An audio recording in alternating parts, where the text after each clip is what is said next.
Un'altra domanda che mi viene spesso posta è: cosa ci riserva il futuro? Perché guardando i dati, guardando queste, è una domanda difficile, non si può rispondere, non abbiamo la sfera di cristallo, non si può rispondere con estrema sicurezza.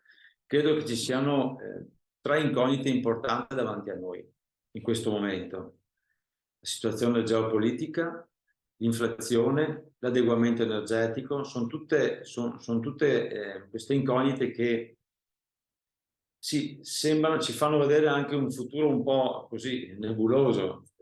Io credo che, nonostante questo possa essere il quadro, l'investimento sull'immobile rimarrà sempre il migliore investimento, soprattutto per quanto riguarda la sicurezza e la stabilità.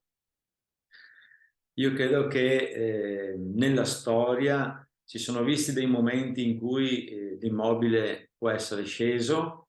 Dico sempre alle persone: sì, se scende il tuo immobile scendono anche gli altri, quindi in realtà il mio potere di acquisto non cambia, non cambia più di tanto, a meno che io non debba vendere per tenermi i soldi, o in quel momento debba, quando gli immobili sono alti, debba comprarlo per esigenze di vita personali.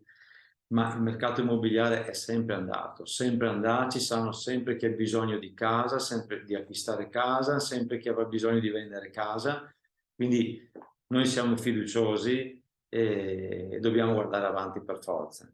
Quindi anche in questi momenti dire con esattezza cosa ci serve il futuro, vogliamo essere ottimisti. Il futuro andrà bene, andrà sempre meglio.